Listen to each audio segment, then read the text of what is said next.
Hello there, my name's Dave Allen, I'm good and geeky, and we're looking at the application Affinity Designer 2. In the past, when we wanted to join shapes together, we've got some tools that work for joining together, separating bits, doing the bits where you get the bits in between and stuff like that. But now we've got the Shape Builder tool. Let's have a look inside this application now, because we've still got both ways of doing it. Let's compare the two possibilities and see which is the best. Okay, so here we are in Affinity Designer 2, and what I'm going to do now is I'm going to make some shapes. First of all, I'm going to select this here. I'm going to select this one here, and the old way to do it would be to use these ones up here where you're going to do the add, subtract, intersect, XOR or divide. So that'd be simple, just pressing that there and away you go. Command Z that. Let's do the subtract, and you lose the thing that you were using as the cookie cutter, so it goes away. And then this one here is the intersect, so just left with a bit intersecting in between. And then we'll go to the next one, which is the XOR, which keeps everything apart from the bit that was intersecting. And back again to the start, and now we're going to do this one here where we divide and basically leave that leaves all the shapes there, but that's there one piece, that's there another piece, and that there is another piece. So you've got some options there for building shapes using that, but maybe this new Shape Builder tool is better. So let's just put this thing back together again and we'll show you how this works. Okay, so I've gone back now to having just these two shapes selected. We've got this one here, which is the D. We've got this one here, which is the circle, and I'll put that one across the top of the other one. And then I'm going to select that. Then I'm going to press the S key on the keyboard, and I'm going to use this one here for joining things together. And then I'm going to use the drag method of Freehand. I'm going to use a style from the first selected area. That's going to be the blue one. Okay, we're going to clean up unused curves and clean up unused areas.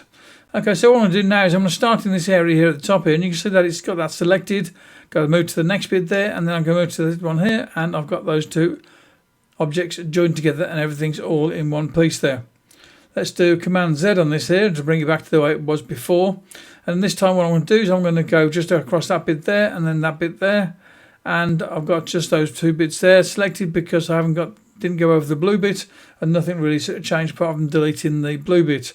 Or I can go over this one here and go over that one there, and the same sort of thing has happened there. So really that's not what we're looking for. So you have to make sure that you go over all the areas that you want to join together. So in this case I can go from this side here and go through that way, and I've got it all selected, and now it's all one object. And I can prove that to you by going to the node editing tool, and you can see the nodes from all around the object. So that's cool. So that's joining objects together. If you're enjoying this video, don't forget that it's a good idea to put a like on there. Do the like now.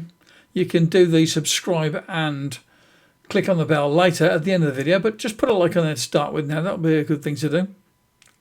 Go on, you know you want to. I have to select all three of them first of all. So I've got all three of those selected, and then press the S key on the keyboard, and I'm going to just start here, and I'm going to go through all the bits that I want to join together. And I've missed a bit there. Let's just go back up to this one there. I've got that all selected now, and now that is one object.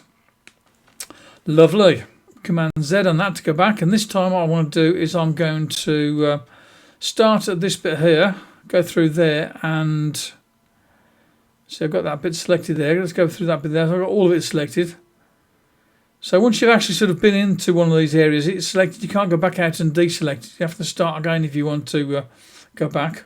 So let's go back again, and this time I'm just going to click in that one there, and I've just got that bit there. Or I can just click in that bit there, I'll just keep that bit there. Or I can just go for the minus tool up here. So delete selected areas from objects. So I'm going to select that. And now what I'm going to do is I'm just going to delete the areas that I want to get rid of. So I'm going to delete that. And you see it's deleted just the area around this bit here. I can delete that area there. So you can quickly sort of build up the sort of shapes that you want to get with this one here. So let's just select these bits now.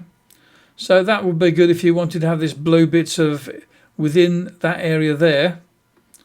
So you can see that is a separate part within that bit there, and it's a good way to sort of use the D shape of it, the black part of it, to shape the area that you want from the blue area. As you see, I've got this one here where I cut out the bit in between, and I've got two sort of shapes, this blue area over here, this black area here. So we've got a number of possibilities, and it's all from the one tool. I've got all of those selected, so now what I need to do is I need to go to the Marquee selection tool here, and then what I'm going to do is I'm going to click and drag and go all over that, and as you see I am getting all those bits in there, and it's joining all those bits together. This is with the Marquee tool, so I'm going to let go of that now, and I've got that all selected, and you see it's actually sort of cut out this bit that was in the middle of the D here, so maybe that's not what you're actually looking for. So you'd have more control if you're using the freehand method. So let's do a Command Z on that there and go back to using the freehand tool. And with the freehand tool, what I'm going to do is I'm just going to go through this and get the bits that I need. So I start here, through there, over to there. And as you see, this was an area that I warped, which is why it went into this sort of shape here.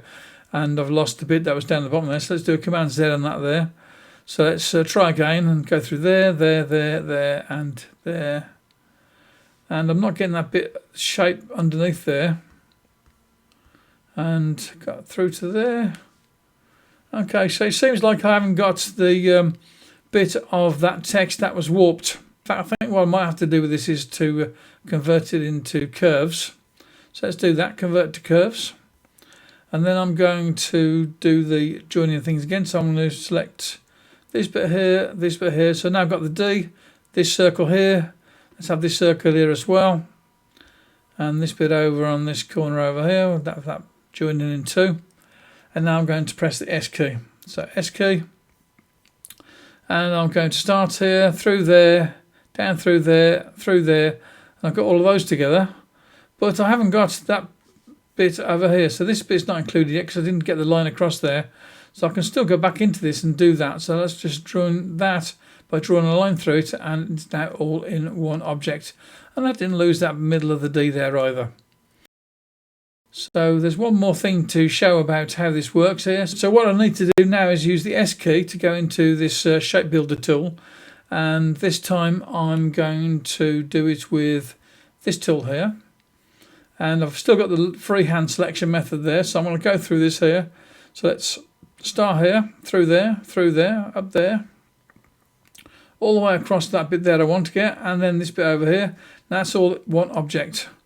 Now it looks like nothing's happened because you can still sort of see these shapes in between. But what I've got here now is, let's just take that, get that, and as you see I've got this new shape here, which is created from the shapes that were underneath there. Let's just put that over to one side so you can see it. So these shapes here were used to build this shape over here. So you've got a couple of different ways to use the shape builder tool. Thanks for taking the time to watch this video. You know what you've got to do now. Go and subscribe. Bye bye now. Talk to you again soon.